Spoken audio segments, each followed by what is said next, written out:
Thank you very much for this opportunity to speak to you. As you can see, this chapter is on international cooperation, trade, and security interventions.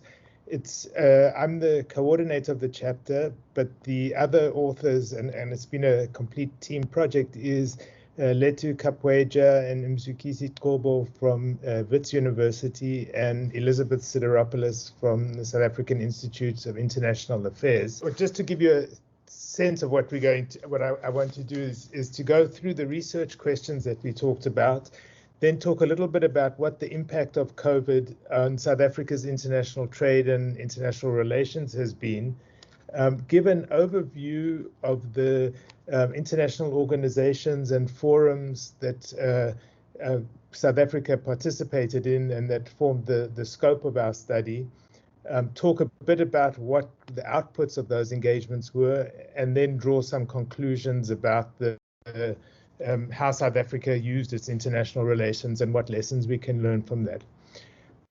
So the two big research questions is, did the government make an optimal use of its relationship with its external actors and institutions in terms of dealing with the pandemic? And then, as I said, what lessons can we learn from that? To be a bit more specific, if you look at the next slide with the sub-questions, so is to look in a sense at bilateral relations, international organizations, and non-state actors, and to say, how did South Africa use these relations to gather information, learn about how other countries were dealing with the pandemic and its impacts, and to use that not only to learn from that, but also to try and extract benefits, both in a material as well as a sort of a learning sense. We did all this through a range of desk research and interviews with people in government, various government departments, so DIRCO, the National Treasury, DTI, and I want to take this opportunity to thank all the people who were extremely generous with their time in talking to us on these questions. So just to give you a sense of the impact of the pandemic on South Africa's trade and investment relations, and as you'll see from this, the numbers that I've given you are not the most up-to-date numbers. And the reason for that is that I wanted to give a sense of what the context was at the time that the pandemic was beginning, and sort of the time period of this study, to give a sense of what the situation looked like and in which policy had to be made. As you'll know, the situation, the actual impacts turned out to be not as bad as people hoped. Not that they were good, but that they were somewhat better than people anticipated. But the situation is still so uncertain that it's not clear that the situation will keep improving, at least in terms of Africa and South Africa in particular. So to give you a sense, so as you can see, that South African exports to the world declined by 61% in the March to August period in 2020 as compared to 2029.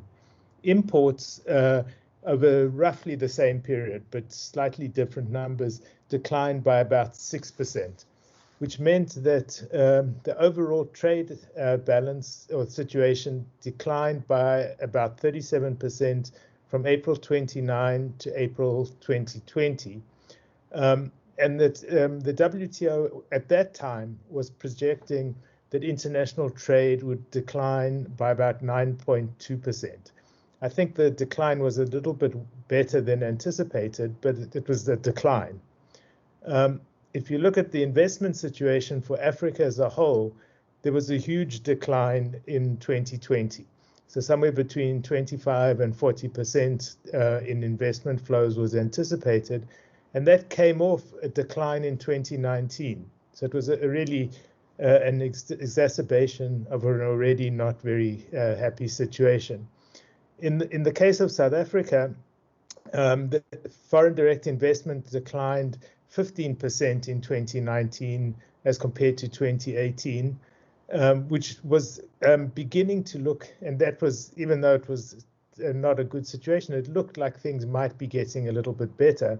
but it was a decline and it continued to decline. And as you can see, in the beginning of the pandemic, first quarter of 2020, there was a huge outflow of funds from South Africa, 97, nearly 100 billion rand. That stabilized after that, but the situation at the time was looking quite severe.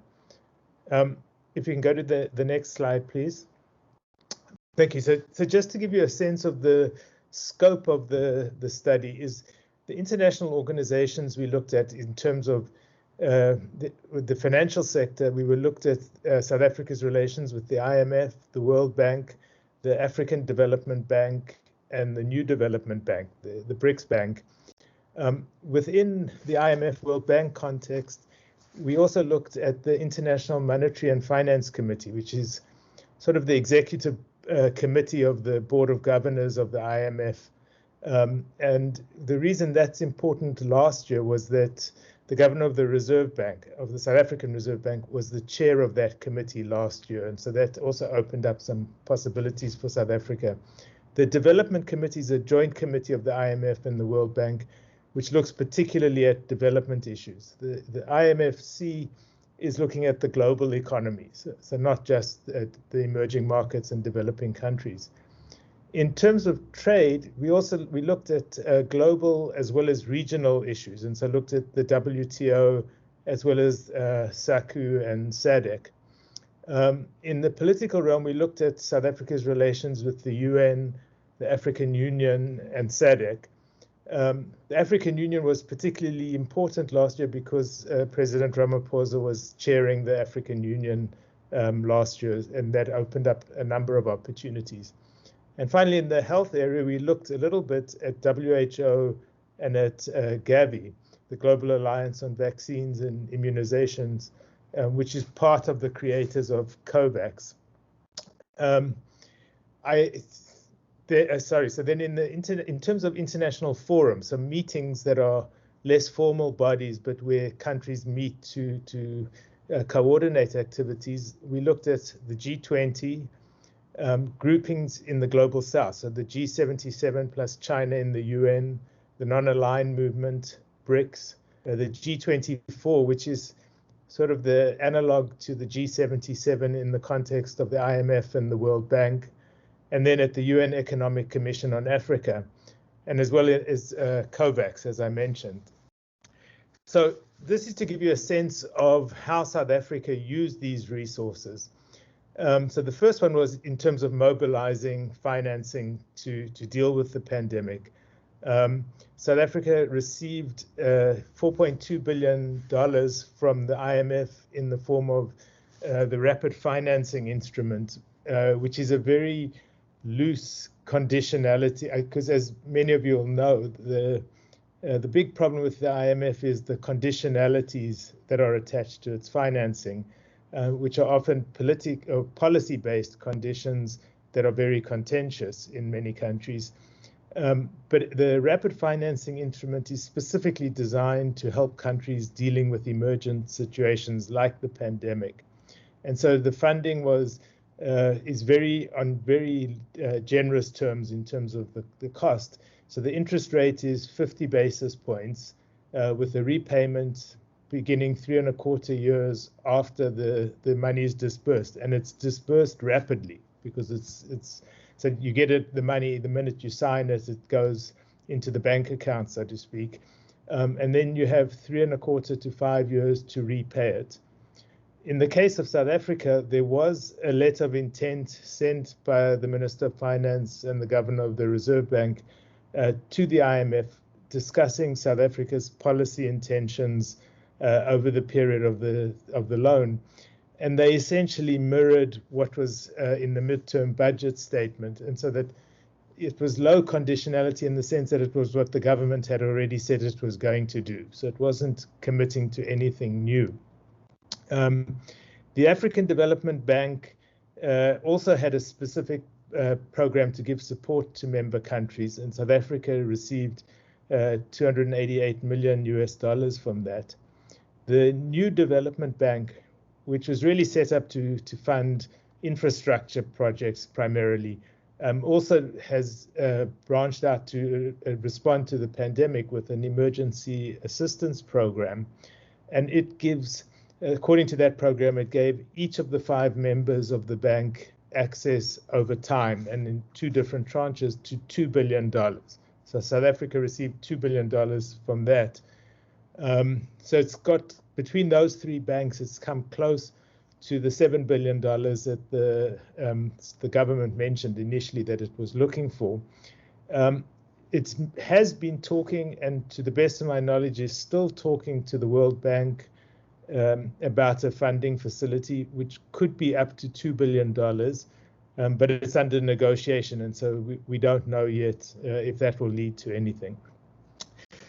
In terms of mobilizing resources other than just money, the most important is probably in the WTO, where South Africa, together with India, initiated a call asking the WA to waive all the intellectual property provisions so that vaccines could be made freely available and manufactured around the world. That effort is still ongoing. I mean, it's political. In order for it to succeed, you need more or less unanimous support within the WTO, and that's not at all assured at this point. But there is now widespread support, and it's clearly a minority of countries that are opposed to that, and even they are beginning to soften their opposition in various ways. So it's possible that that could be successful over time. So in terms of South Africa's engagements, South Africa used its position in international settings not only to advocate for South Africa's interests, but also to advocate for support for Africa as a continent. And largely that was because of our role within the G20 and because of the president's position in the African Union last year. So he was extremely active, meeting with the heads of the UN, the IMF, World Bank, WHO, the European Union, advocating for more support for Africa in a number of different ways.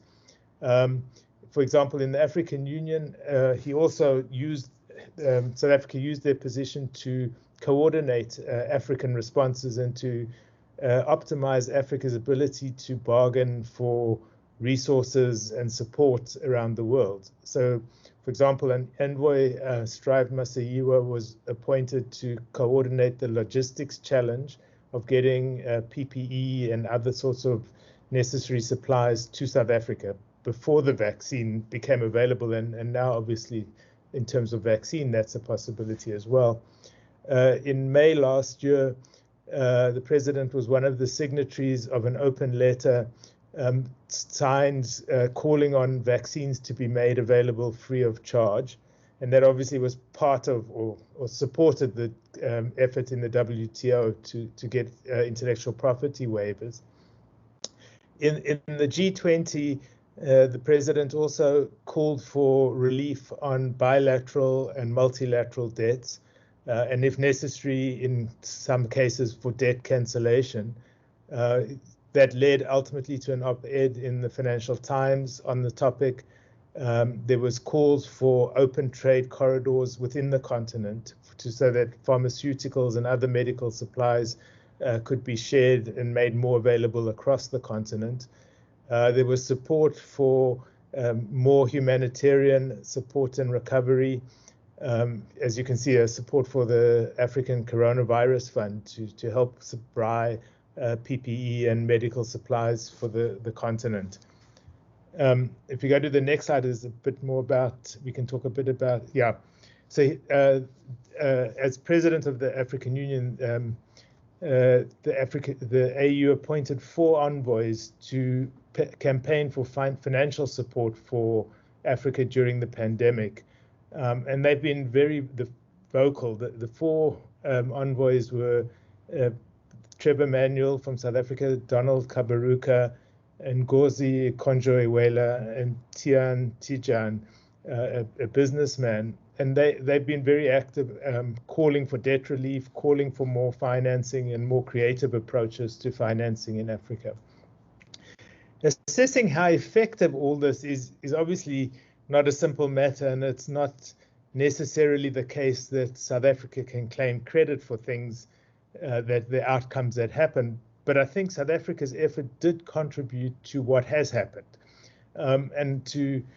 It's important to see that there have been things that have happened. One can certainly be question whether more could have been done, but I mean, it's not a simple international environment, and so that what was achieved is impressive, that anything was achieved in some ways. So the first thing was that within the G20 context, all the G20 countries agreed to a debt service suspension initiative, which meant that they all committed that on any official aid, so any of the bilateral aid to countries, there would be no interest payments, initially for a 6-month period, and now extended beyond the period indicated on the slide until the end of 2021. So in effect, there'll have been no interest payments due on those loans from about May last year until at least the end of 2021. There's 73 countries that are eligible for that, plus Angola, because of its difficult debt situation. That has not been as successful as was anticipated, because the private creditors, and particularly the credit rating agencies, have not made it clear until now whether or not they would treat a suspension of these debt payments as a negative event in terms of credit ratings for countries. And so that could limit their access to other forms of financing. So the result is that only about 44, and possibly I think now it might be 46 countries have accepted relief and asked for relief under this program. And in total, it's produced about $8 billion in relief, which is not insignificant, but was less than was anticipated. The IMF has been quite active in giving support through one of its trust funds, the Catastrophe and Containment Relief Trust. It's suspended debt payments due on debts to the IMF. So there are 29 countries, many of which are African countries, who've received relief on their interest payments of about 227 million. So it's not a lot of money, but it does help, I suppose. They've also doubled access to the rapid financing instruments that South Africa received. And the rapid credit facility is a facility for low-income countries. So it doubled from 50% to doubled the amount of money that it gave. The IMF has also been giving more money to Africa this year or in the last year since the pandemic started than it normally does, about 10 times as much. So it's giving a significant amount of money, but as you can see, it's still relatively small, given that the needs of Africa are measured in the hundreds of billions, not in the tens of billions. The World Bank has been, I would say, much less forthcoming than the IMF. It committed that it would make $50 billion available to Africa from the beginning of the pandemic until the end of June this year. They have said that they are on track to meet this target, but it's small. It's moving. It's not a huge amount of money. It's more than the World Bank normally gives, but nothing like the 10 times the normal amount that the IMF gave. Finally, the UN Economic Commission on Africa has been very active in advocating for support for Africa. It's called for debt relief. It's called for the creation of a liquidity fund that would provide not only debt relief, but would also make it easier for Africa to raise money in the future, particularly for infrastructure and other sorts of health-related expenditures. South Africa has also played a role not only in the financial and economic area, but trying to advocate for political support for Africa. So it supported the call for the UN Secretary General for a global ceasefire, which was designed, of course, to make it easier to deal with the pandemic without the risk of war. As we unfortunately know, that call has not necessarily received the the response that we would have liked. Unfortunately, the General Assembly and the UN Security Council have certainly passed resolutions calling for global solidarity. The Security Council moved much more slowly than the General Assembly, but that's a reflection more of a structural problem in the UN Security Council with the permanent vetoes than anything else. And South Africa played active roles in promoting the resolutions that did come out of those bodies. Similarly, South Africa was active in the G77 in getting them to support the UN Security Council resolutions, to support the work of the WHO, and particularly on debt relief issues. Within the non-aligned movement, there's been a fair amount of sharing of information and calling for the lifting of sanctions, which is particularly important for some countries like Iran, for example, where access to necessary supplies and medications is hampered by the fact that they're under severe sanctions.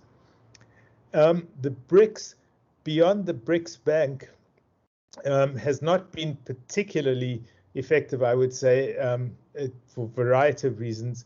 In 2018, there was a call to establish a vaccine research and development fund and program, and that does not seem to have got off the ground, though it would seem that a pandemic is the obvious time for something like that, or the value of something like that to drive that process forward, but it doesn't seem to have happened. The African Union, President Ramaphosa was extremely active in mobilizing leaders to support a combined strategy for the continent.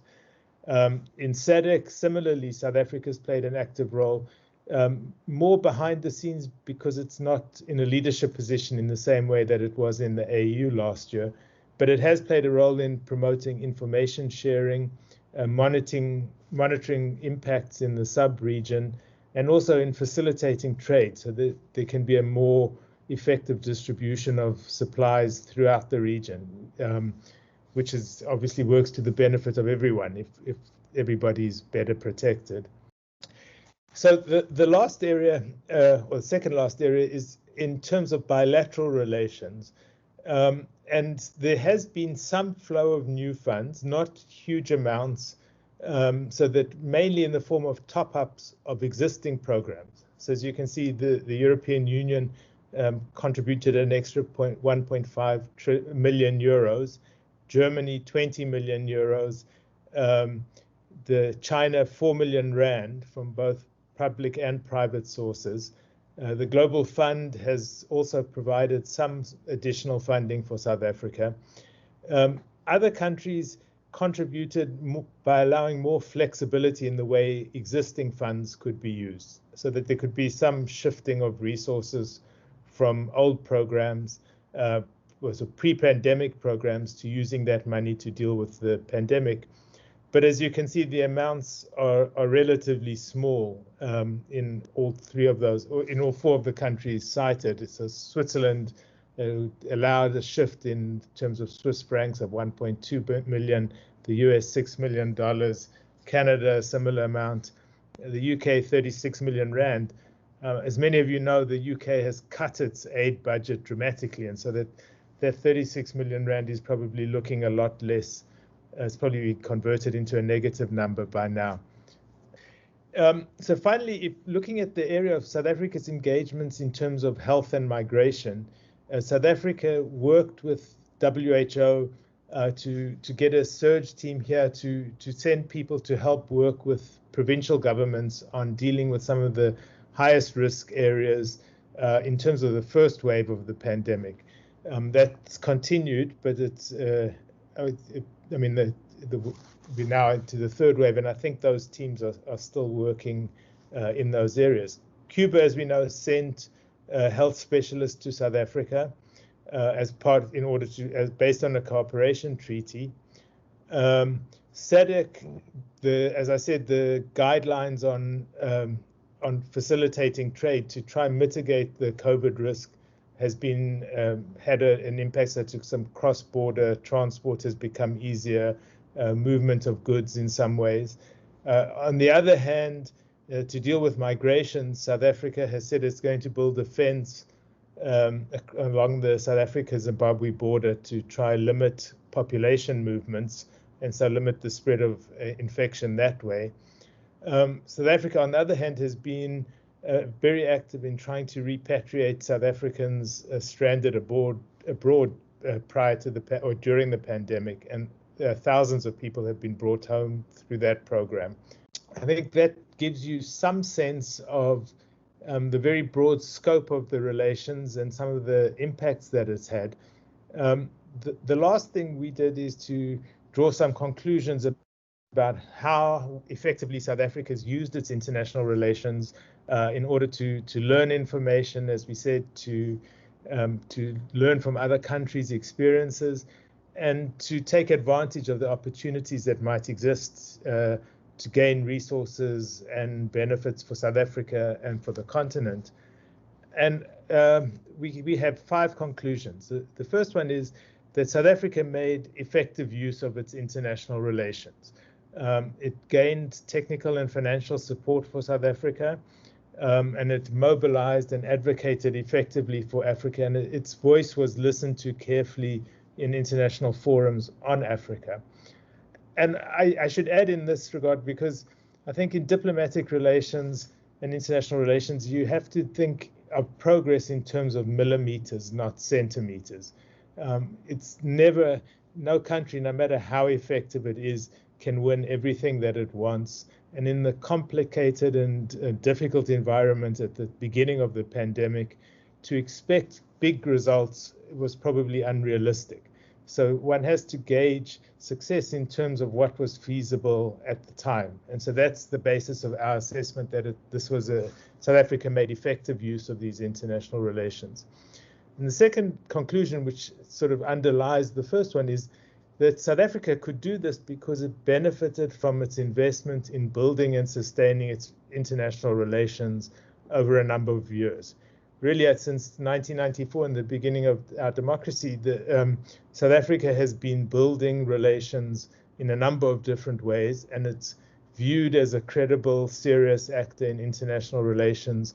And that credibility was a really important asset in allowing South Africa to get a hearing, to get access to resources at a time when this was really necessary. And so that one of the lessons is that we need to keep investing in that and keep building those relationships, because when the time comes and you need them, they're really important. Third point is that the importance of a strategic and realistic approach to foreign policy making and implementation. So that it's really important to have a strategy of how to use international relations and which forums can be used for what purposes, and how much effort and time should be invested in them, and what sorts of priorities are needed. Because when the time comes where there are either good opportunities or there's a need for crisis management, that approach allows maximizing the benefits from international relations, and to make sure that it's not purely a reactive response, but that we can use those relationships in a way that we're in control of as much as possible, rather than being driven purely by events. So the fourth conclusion is the importance of communicating to both domestic and international stakeholders about the government's international actions relating to the crisis. Because this is a general point probably across the whole of this study, but it's particularly important in the international area because so much of the groundwork for international relations takes place behind the scenes. So it's happening in small meetings that are not necessarily being reported on. And so that domestic stakeholders often do not have a clear understanding and cannot gain access to much of the back of what's going on in international relations. And they really depend on communications for understanding the international relations. And the government needs domestic stakeholders to understand these relations and what its strategy is, in order that they support it and that they maximize those opportunities as well. And on the other side, much of the domestic interactions about international relations are not transparent to international audiences, and so that they don't understand necessarily why South Africa is taking positions that it does or what the constraints on the government are. And so having good communications with them helps them understand what is realistic to expect from the South African government and how they can most actively and effectively help when necessary with South Africa. And the final conclusion on the next slide, please, is the importance of monitoring and evaluating international relations strategies. It's always important to have real-time information, to be able to incorporate that into an assessment of what's happening so that it's possible to make mid-course corrections. It's important to increase the potential to share information and to learn information, and the monitoring and evaluation can help with that. It helps obviously to adjust the communication strategies as necessary to sustain and build public and partner support. And finally, it's important to learn the lessons about crisis management and to develop the institutional memory that when the next crisis comes, which hopefully will not be a pandemic, but there will be a next crisis of some sort, that the government's better able to respond effectively, to avoid repeating mistakes, and to build on the lessons that can be learned from this crisis.